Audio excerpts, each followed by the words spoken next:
All right, so we were going to move on a little bit. I figured this was one I'd have to be a little more. Most of you should be at least remotely familiar with a vegetarian diet, given our cafeteria here, which for some of you is a good thing, and for some of us it is not. I am not personally a vegetarian, but I have zero problems with vegetarian foods, especially if it is prepared for me. So like if somebody else cooks it and I don't have to cook it, I eat anything. I was the idiot in high school and college. I went from academy life at a dorm, so like Rio. So I went to a place called Platte Valley Academy, which just doesn't exist anymore, to college. And once I graduated high school, I started working at summer camp, and I worked 14 summers in a row. Well, not quite. I had a couple I missed there, but 14 summers. So between cafeteria in high school, cafeteria in college, cafeteria at camp, I learned that there are some awesome things about cafeterias, even if they serve veggie food. As long as they cook it and clean it up, it's awesome. Because then when you have your first apartment, anybody here in their first apartment? But no? Man, that first apartment, get out of college, all of a sudden you have to cook the food. You get to eat it, and then you have to clean it up. You realize how awesome cafeterias are when they have to do most of the work for you. Oh, man. So we have a vegetarian thing here. It is kind of, I won't say it's a religious thing here, but it's kind of a part of it. Like, it's not like a salvation issue, but it is a health message that the church here endorses. So when you have and it's actually becoming a more popular thing outside of the church, like just in general. Oh man, Southern California, any place you go to eat there's something vegetarian. Oh man, vegans even more.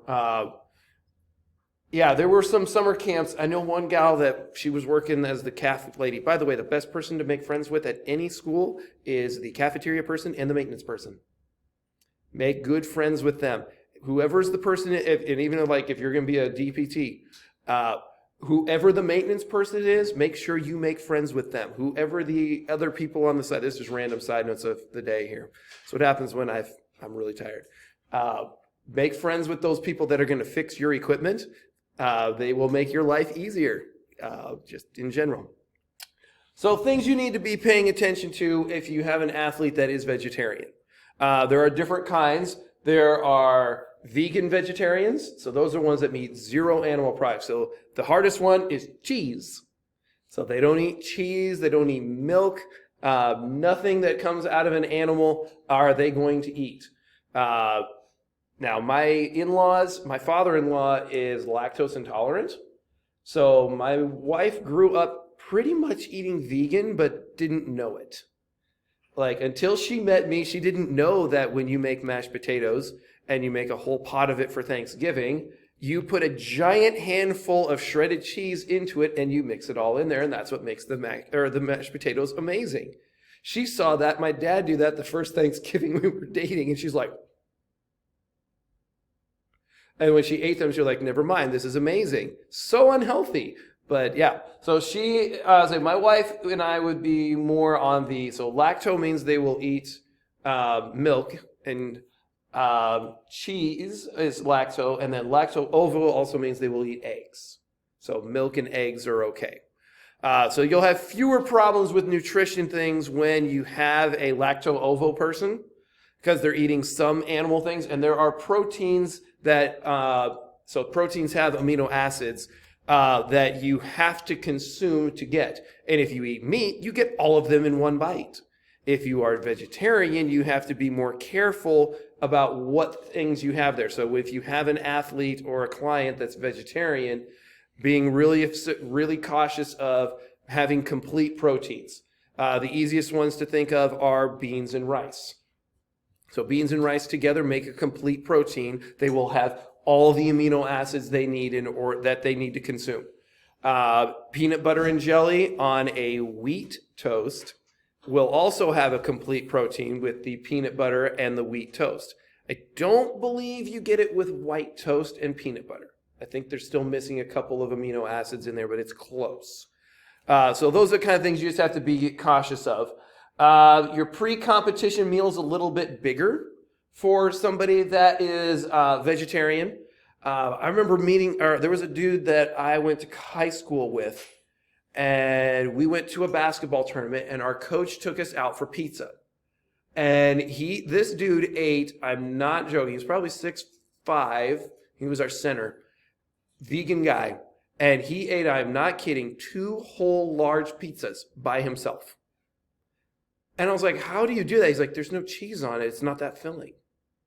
I was like, he's probably right. The heaviest thing in a pizza is the cheese. So the more, he's like, all it had was, it was basically tons of vegetables, sauce, and bread.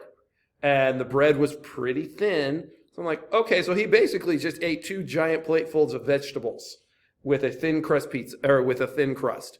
That made a little more sense to how he could eat so much. So he doesn't eat nearly as much as like Ethan does. We were talking about eating 2 whole pizzas, which I called you out on last class period. How my vegan basketball player that I went to high school with, he could eat 2 whole vegan pizzas because there's no cheese on it. So yeah, before you're going to eat a little bit more than there. All right, I need to keep moving and quit telling stories. So when you're trying to do your nutrition for your athletic performance, trying to keep those glycogen stores up is going to keep your performance up. It's another reason you want to drink sports type drinks during an event so that you can keep those glycogen stores up. Otherwise, your performance will start to decline. You can carb load on purpose. So you're going to taper that during the week before events. So like 6 to 4 days, you're going to eat a normal diet. 1 to 3 days, you're going to eat extra carbohydrates in your diet so that your muscles have more glycogen in them. So this would be, my endurance runners, do you guys do any carb loading before an event? I did that in high school. Yeah. Okay, it's generally going to be for more like an endurance type things. Cross-country runners, those kind of things, those are ones that it makes the biggest difference. I wouldn't recommend carb loading before a volleyball or a basketball game. You'll actually be slower. So that's where that would come into here. And here's what that would kind of look like. If you have a normal diet, this would be how many days before, and they were taking muscle glycogen samples here. So a normal diet, that's what it would look like. A low carbohydrate diet, they're going to be pretty low there 3 days in, and it's going to be pretty high 6 days into it there. So that's what I'm saying. Eat a normal diet and then carb load is probably the best way to do it rather than having a low carb diet and then trying to carb load 2 days before or something. So your liver is going to be a major part of those endurance exercises. So lots of carbohydrates are going to increase the glycogen in your blood and keep you from getting hypoglycemic, which when my wife gets hypoglycemic, she gets dizzy when she exercises. So yes, she has to be really cautious if she's going to have, especially when it's hot outside when we were in Florida, she would have to be like, all right, we're going to exercise. I need to eat a bowl of pasta, which she never does that. But she's like, I'm going to eat a bowl of pasta, and then an hour or 2 later, then we're going to go for a run. And she could actually go farther before she got hypoglycemic and dizzy than she normally would. But do be careful. If you carb load, you're going to get a whole bunch of glycogen, and your water weight gain is going to go up, which if you're going to lose it in something really quick, that's okay.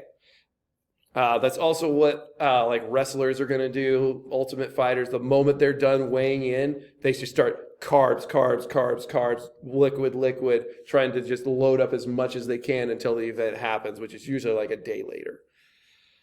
If you're going to have back-to-back competitions, that's where your liver glycogen is going to hopefully go up quicker. Your muscle glycogen is going to be slower, so having carbohydrates and protein less than 2 hours after the competition. I would have loved to see what Michael Phelps did when he was doing multiple Olympic events. What was his diet in between those events?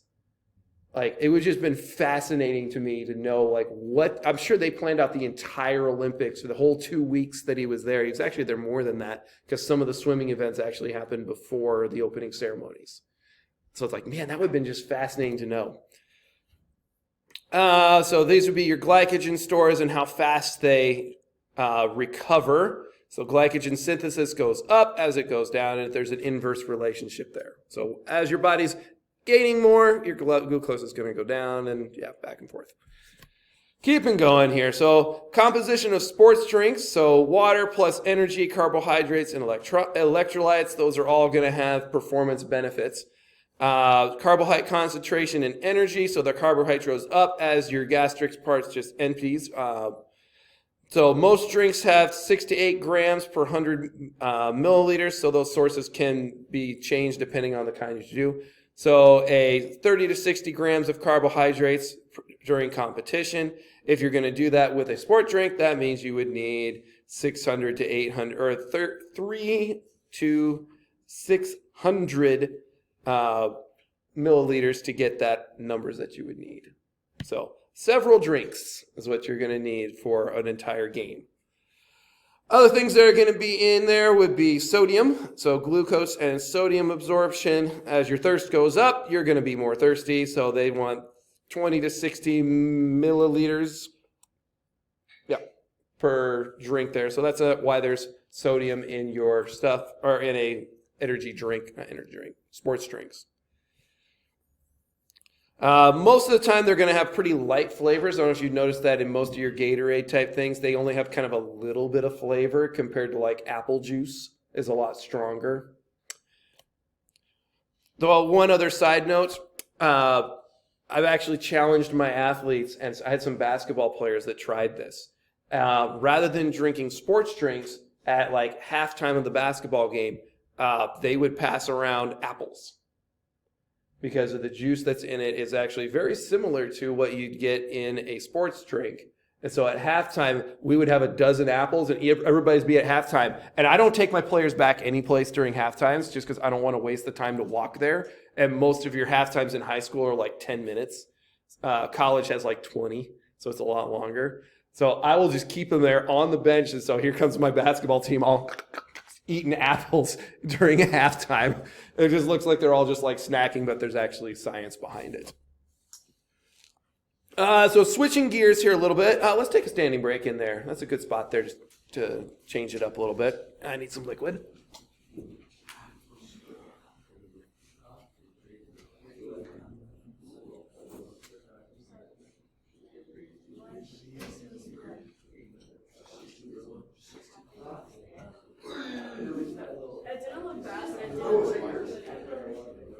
You're going to love biomechanics.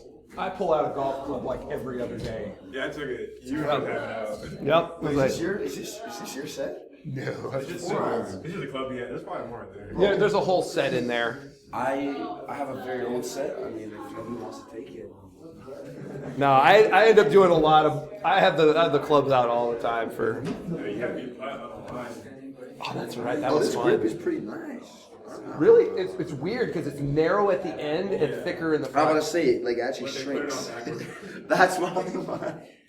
The concept of it is the thicker the grip, the more of a draw you put on it. The thinner the grip, the more draw you put on it. The thicker the grip, the more you tend to leave it open and fade. So that's the one that they're trying to do the best of both worlds there. It's because they want this hand to twist it, and yeah, they try. It was a fad that didn't last very long. I'll see it now. That's cool. All right, so body composition. We had a body composition lab. So there's several ways to do it. I mean, you have like your absolute best ways of doing things. There are chemical ones that you could do. There are anatomical ones. Chemicals are usually like a scan. Like you could actually put somebody into a CT scan and you could measure their body fats if you did like a total body one.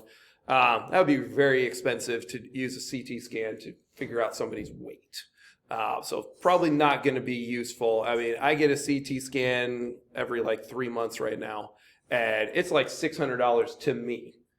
So like you probably wouldn't want to do that method. There's some anatomical ones where you'd like measure how long your femur is, how long different bones are, to kind of come up with that way, and then some other options here. So we're going to go with some details. So the good sources of information, height and weight are usually not enough. And that's when we did the BMI numbers there, and I just kind of blew them off because they're just not really accurate, especially for the population of a college student. As there's a lot of you that are going to be very skinny, and it's actually going to make you worse than what you actually are. But generally speaking, the higher the body fat, the lower the performance there's going to be. Not always, but that's what the general thing here. So you can do a disometric or hydrostatic, so that'd be in water. There's a DEXA thing, there's air pods or bod pods. We did the bioelectrical impedance one where you stood with your bare feet on something. And then we did have some of the skin fold things there. We didn't get that far because to me it's just awkward. So you could do hydrostatic weighing where the hard part about that one is you have to blow out as much air as possible. And then you have to hope that the scale balances while you have zero air in your lungs. So you have to get that reading within like 5 seconds because somebody's going to be like, and then dunk themselves into the water. Generally, you would actually want to have a cap on so that you have no air in your hair at all either. So that nothing to try to get there. So the lung air volume can really make it confusing. There's all kinds of conversions, but the concept is muscle is heavier than water, fat is lighter than water. So this method is used fairly often. Usually you'll have like a tank like this as like a physical therapist. You'd probably have a hydrostatic weighing tank, and it'd be like the size of this table probably, or maybe about 2/3 of it. And they would sit in that and blow all their air out, and that's how you could get that reading. Say it's used probably the most often. It's very difficult with the lungs and the conversion numbers because you have to have like the temperature of the water, the temperature of the air to come up with like the density of the water. It just ends up being weird, but really what it's measuring is how much you weigh compared to how much you displace the water. And it's putting those two together. So like if we were trying to do this, say, I've tried it in the pool where you like hung a scale off of the diving boards, like that low dive, and you try to like blow the air out. It's just really tough to come up with. So in our settings, it's kind of difficult, but it can be done. So there's kind of another version of that where they blow out as much air as possible, and this thing is actually weighing it through the computer. So that's a very simple way to do it. Same basic concept would be a bod pod, and there pretty much is only one company that really does this. Like you'd have to buy them from them, but you would basically get as little clothing on as possible. Same with your hair and everything, and it's going to measure your weight compared to how much air is displaced in that pod, and it's going to compare those together. So it's going to use air displacement instead of water displacement. So the concept is still the same between the two. And we'll go into these a whole bunch more in exercise or fitness assessment next quarter for all you exercise science majors that probably need that class. A really awesome one would be actually this DEXA kind of thing here, where you would lay on it here and it would just scan you head to toe. So there are some places that's totally illegal because it uses just a tiny bit of radiation. So I heard like New Jersey, they're not allowed to use these at all because you can't get certified to do it unless you're like an x-ray tech. So like a DPT would not be able to have these in their office. Also, they're ungodly expensive. So they may have a special license that go out, but they are the most precise and the most reliable if you really are needing that information. So here's what that DEXA thing would look like. Anybody ever gotten flying and gotten scanned with those big scanners? And it kind of looks like that when you get done. So you could actually go off of there. Oh, that's security. Huh? Yeah, security. It's very similar technology that they're using there. All right, so we've kind of talked about skin fold things here. So standard measurements would be this error would be about 3.5% is what they say. So it's fairly accurate. Like this would be the number one 100% accurate that you can get. So from there, we would then, skin fold. If you get good at it, like if you were somebody that was trying to do this for like your master's study, you could do it if you get good at it and be fairly accurate.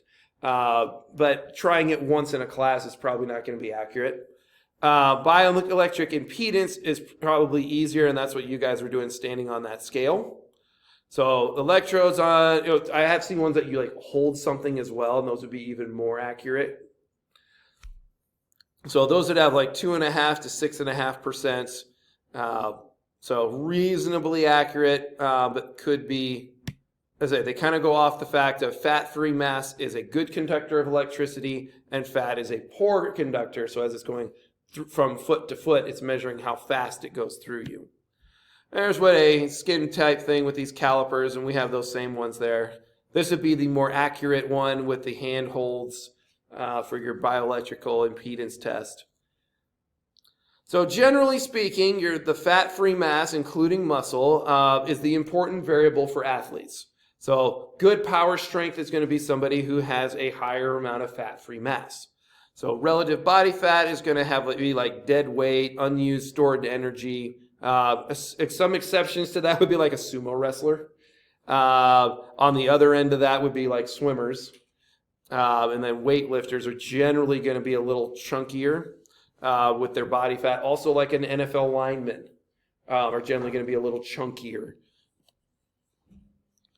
So general weight standards here can be misleading. So elite athletes are going to have the optimal performance, but they may not have the optimal body type. So here would be kind of your relative fat percentage compared to their age. So your distance runners are going to be all the red dots. Notice there's quite a few of them here, and then they kind of spread out a lot more because there's less of them. And here's like a random one that's got 37% fat. But your discus javelin people are all going to be on the higher side. Let's see, where's the other ones? Oh, your shot puts, they're all bigger. And then like your middle distance runners are actually going to be a little skinnier, according to this, than a distance runner. Kind of an interesting one there. So it could be a little misleading there.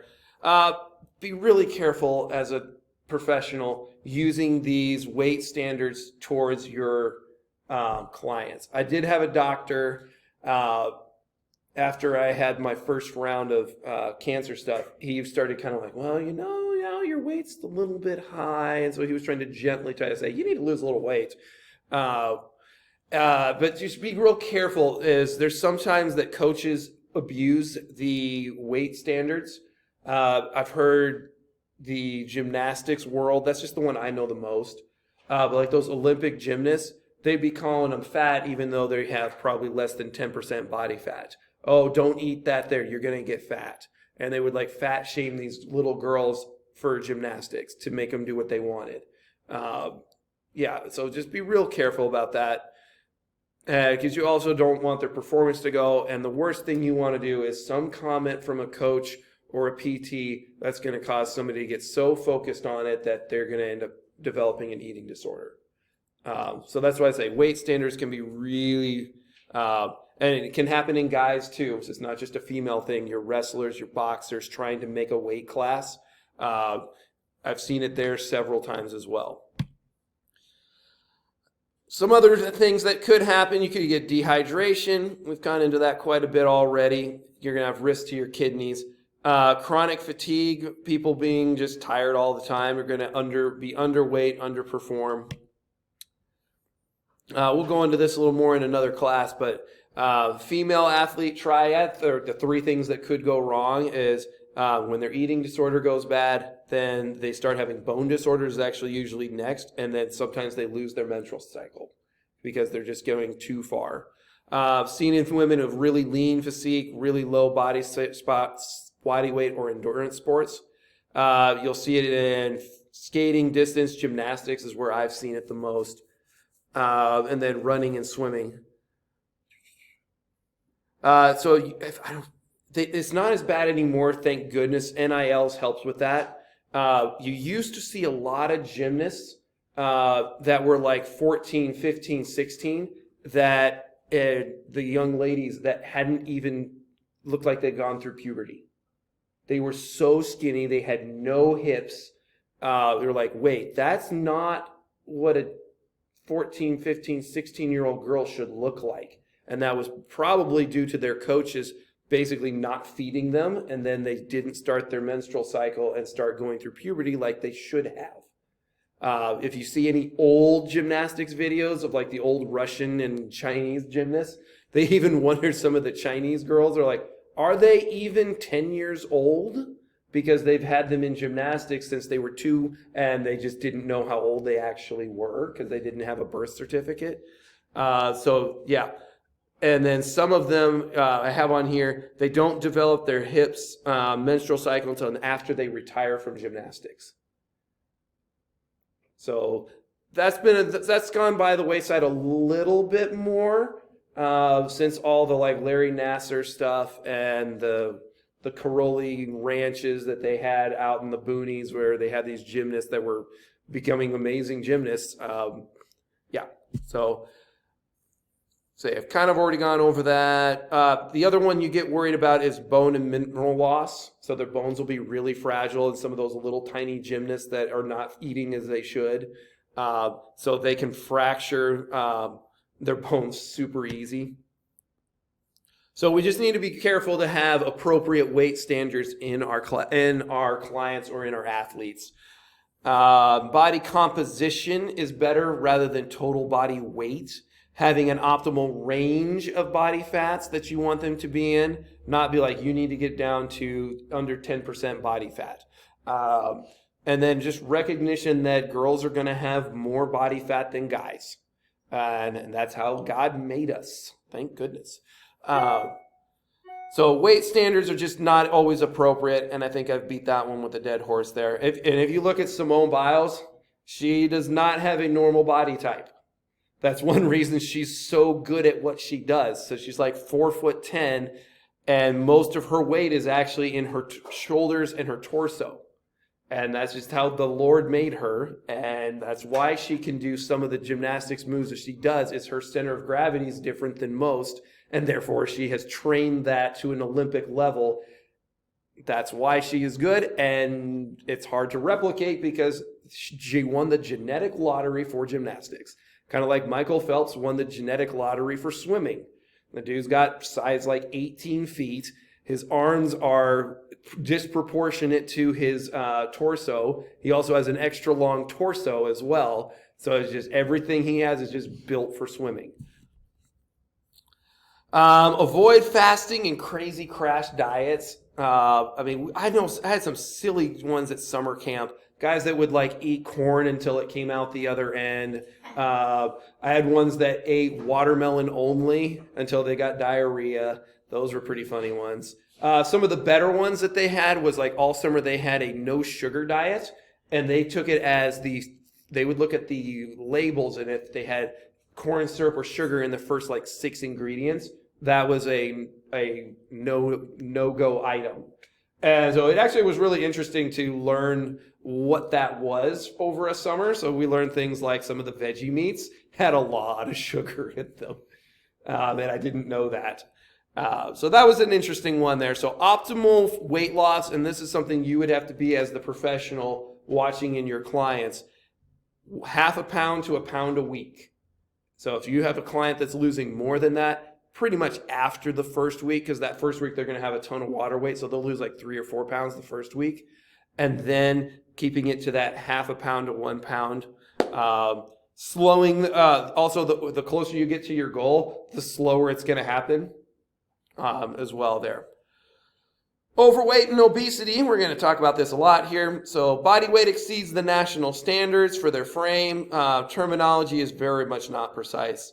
Obesity, again, is just body fat. Borderline obesity, I'm saying those numbers are different between guys and girls. I'm not even going to go into BMI. We've gone into that enough already. Last standing break.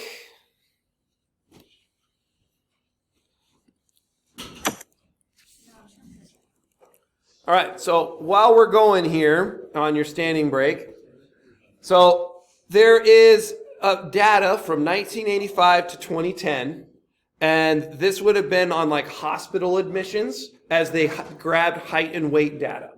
So the population you had here, early on, notice that there's 10 to 14% people were over 30% or over 30 BMI. And 5 years into it, all of a sudden it's gotten a lot darker. That's only in 1990. 91, Mississippi and Louisiana get overweight real quick. And it just gets darker and darker and darker. So most of you guys were born 2000s-ish there. So we aren't even to when you guys were born. Oh, yellow. No. 20% is, yellow's 20%. Alaska there, dude. Yeah, I know, weird, huh? Oh, no, they went back down. What? Wow, 99, Midwest is half the country in 2000. What is Good old Mississippi first again. What is wrong with Mississippi? They are very lazy there. Really? 25% is red. Cali. Oh, here we go. Cali's up to 20. We're alive now. Texas is getting there. There goes Mississippi again, 2005. 30%, a third of the population. How did we jump? Okay, we went back down. 27. I feel like California's Oh, I totally remember at this point because I was in high school and in college at this point, how all my Colorado buddies in college were like, Colorado's the fittest place in the country. This is when Michelle Obama changed high schools for Mm-hmm. fat-free chips and cafeteria logos. Yep. Okay, so red. There's all three in one shot there. It's just, dang. It went quick there. And now I got more. That's only until 2010. So they changed up how they got it in 2011. I don't know if we're going to listen to too much of this. Oop, moving on. In this video, So he talks a bunch here. So we're just going to kind of keep, can I get the sound? This data for yourself. You can go to the website in this QR code. I'll also put a link to the website, the CDC website, that has this data and it has description below this video. But basically what we're looking at here is starting in 2011, they do have data before 2011, but they use a different methodology, so you can't really compare the previous data to this data and beyond, which is what we're doing in this video. But I'll put a link in the description below also to an older video of mine where I took all of the data, anticipating 30%, maybe up to 35% for some of the states, again in 2011 up to 2019, which is the most recent data on the CDC website as of me recording this. All right, so here we have 2012. We're seeing a little bit of a progression here where we're getting much more of the South and Midwest showing that 30 to 35% obesity rates for those states. And we're progressing now into 2013. We have states now starting to show the greater than 35%, starting with Mississippi and West Virginia. And a good portion of the map is now in this 30 to 35% range, where only a handful of states are in this 20 to 25% range. Originally had a decent representation on the map. Up to 2014, again, this light green color, or I guess not light green, the light green wasn't on the map in the beginning, the under 20% was not there even in 2011. But anyways, this green color is slowly fading away, but it's still holding on. But a lot more of the country is now in the 30 to 35% obesity prevalence rates. And we have another state, Arkansas, jumping in the 35% and above category. 2015, marching along even more, Louisiana, Alabama, now in that greater than 35% category.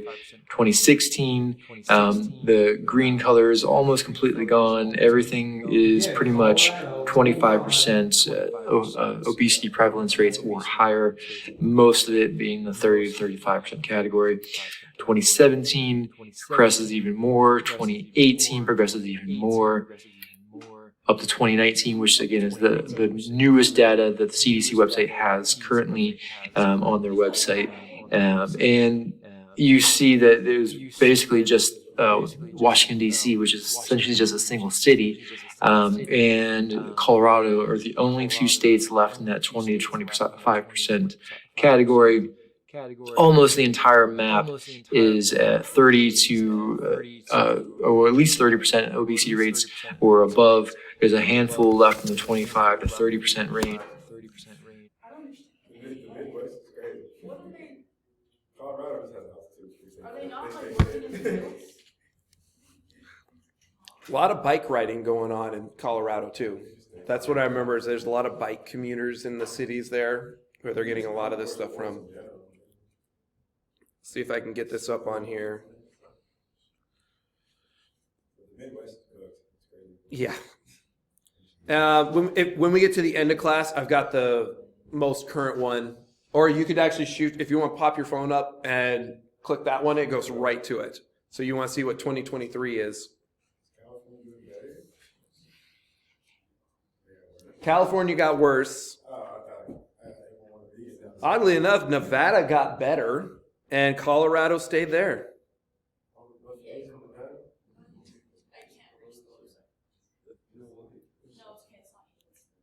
Hawaii is still green. We're green. We're back to green. Yep, Hawaii went down. So that's actually probably some of the more positive data I've heard in a long time. Nebraska got a little better. Mississippi actually improved. Look at that. So maybe that's like the first time I've seen better trends in this track. So if you learn nothing from this lecture, this information is what you as professionals are going to be combating at any level, whether you're going into pre-med, whether you're going into DPT school, whether you're a physical educator. This is the data that you need to know, and this is what you're trying to combat as much as possible. Trying to keep people active, and things hopefully are going to get better, but some of them are better at least. So making some things there. As we've already, prevalence has gone up a whole bunch there. Decreased oddly enough recently in 2 to 5 year olds. Yay for my kids. And here's all the more data, same thing. We're kind of beating that one over here. So what this has done is it actually has increased the effect on healthcare. Our healthcare system, because people are getting more overweight, they're having more overweight related problems, which is usually heart disease and diabetes. So when obesity is happening earlier, they're checking into hospitals sooner. So those are the things we're trying to, especially like the older the baby boomers get here and the more of them start getting into the hospital system, they're going to get overrun at some point.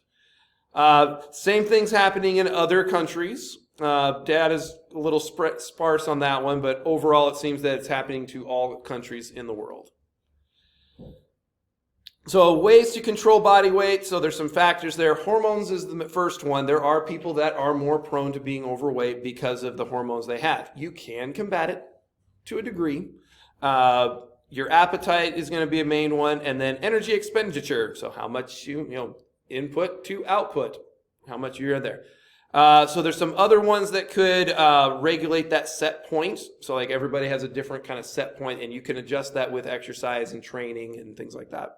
So we've talked about RMR. So you have the thermal effect of meals. So how much energy is made, because energy creates heat. Calories are actually in heat. And then thermal effect of activity, how much energy you're expending by exercising. So RMR, yep, kind of already gone off that. Thermal, what was that, TEM? Thermal effect of meals. So that's about 10% of your energy expenditure. That's the energy expended to digest. And it could be defective in an overweight person.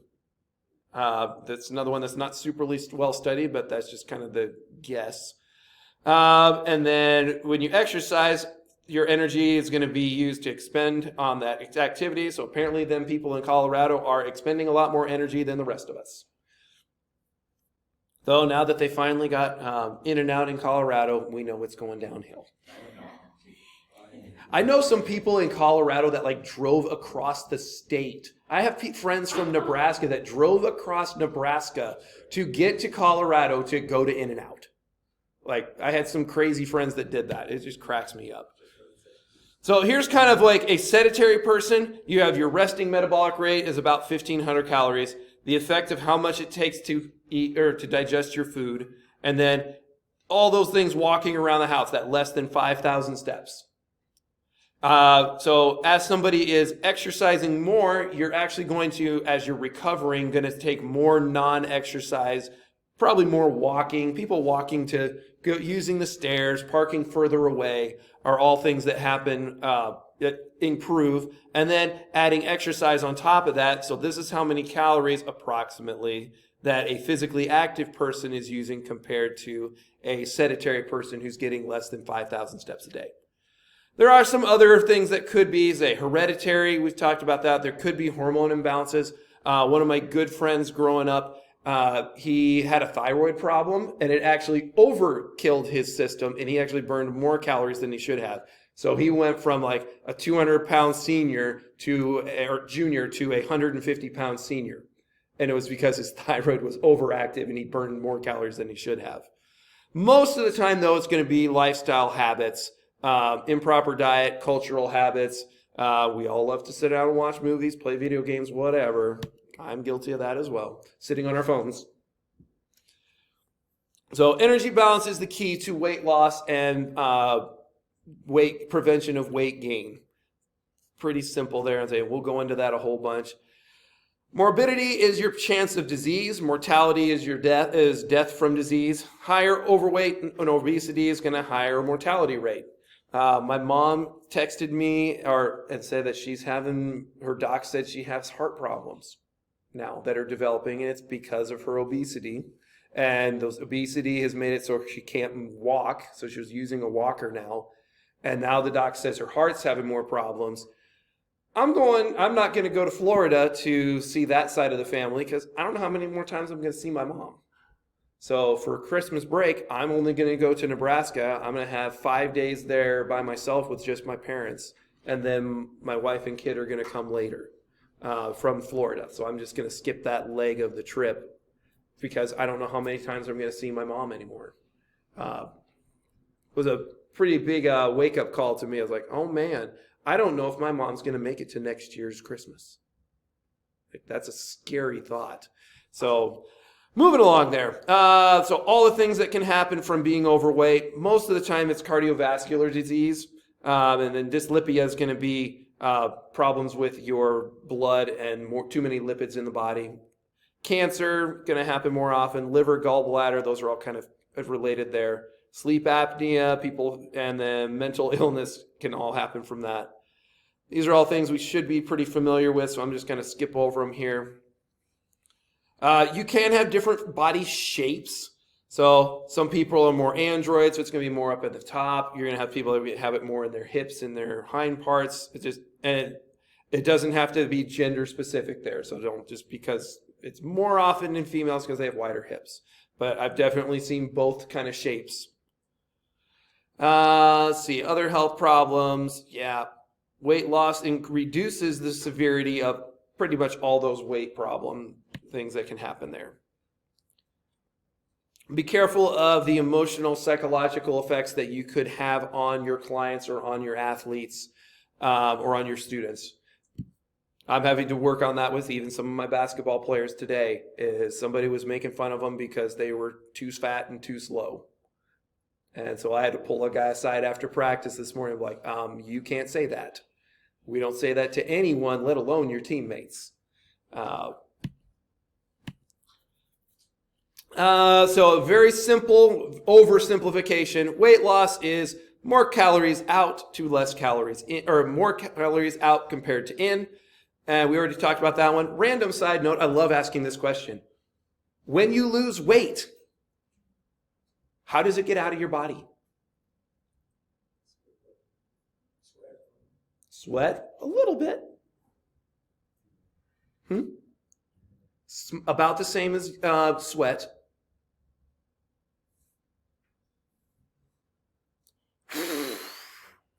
Most of it comes out through exhalation.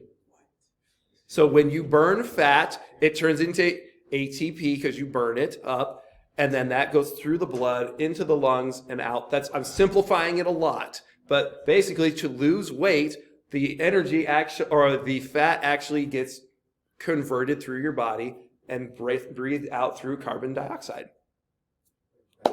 Kind of an interesting thing there. That's a great question. People are like, I want to lose weight. Well, how does it actually leave your body? It's always a fun question to ask. That's a great one for this class to add. I love using there. Be really careful of gastric bypasses. My best friend's dad, who passed away last year, he had a gastric bypass. I remember him telling the story. He was a pastor. He laughed when he went into like a big and tall store, and he like saw this belt. He's like, what's this belt? This thing's like longer than I am tall. And he tried to put it around his waist. He was bigger around than he was. He was like 450 pounds and probably 5'10", 5'8", probably something like that, somewhere in between there. So his doctor recommended a gastric bypass. And this was probably in the early 90s. Well, when he got to 2004, when I was graduating, and his son and I were both in school together, he was the pastor of the academy. He had to get it reversed. They reversed he had to have surgery again, because apparently there are certain nutrients that you get in certain parts of your intestines. And so he was deficient in, I'm just going to make up a number here, vitamin B6. And it was causing other health problems. So when they attached his intestines, so his small intestine is what they skipped to make it so he couldn't absorb as many calories. It was like taking a intestine that was the size of about an inch around to something like the size of your pinky. And now this stuff that hasn't been used for 15 years is now super absorbent. So they actually stapled his stomach to about like 2 ounces. And so he would have to sip on water, and he was throwing up all the time because he'd eat too fast or drink too much water. And that was all, it was a pretty interesting time watching him go through that, because I also saw it from his son's point of view too. But yeah, it can be reversed in some extreme cases. So basically, never recommend a gastric bypass unless there is some super medical reason that it needs to be done.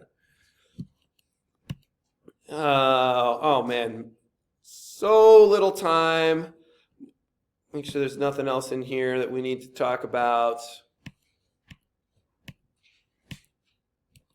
Oh, the other one. This is an interesting one. Spot reduction is a myth. Like, doing sit-ups is not going to get fat to go away from your stomach. It's just going to strengthen your stomach muscles. Like, fat loss is, it equally goes from all places, is the easiest way to describe it. So exercise draws fat from all places. So it's like, if you're trying to get a six-pack, doing too many sit-ups, you're not going to burn the fat from one spot. It burns it equally from everywhere on your body. People do that cold sculpting thing. I've not seen that. No, I'm kidding. Some people do it like on their waist. They do the cold sculpting where it kind of gets the fat away from that. All it's doing is pushing the fat someplace Yeah, else. it's not getting rid of it. It's not actually getting rid of it. It's just, that's not going to work. Your fat oxidative thing, and you'll actually get this on your VO2 max thing, like what zone you should be working at to burn fat. I only got a couple more here. Make sure there's nothing else there. Exercise gimmicks are usually ineffective. Slow and steady wins the race. Done. Sorry, I kept you for a couple extra seconds there.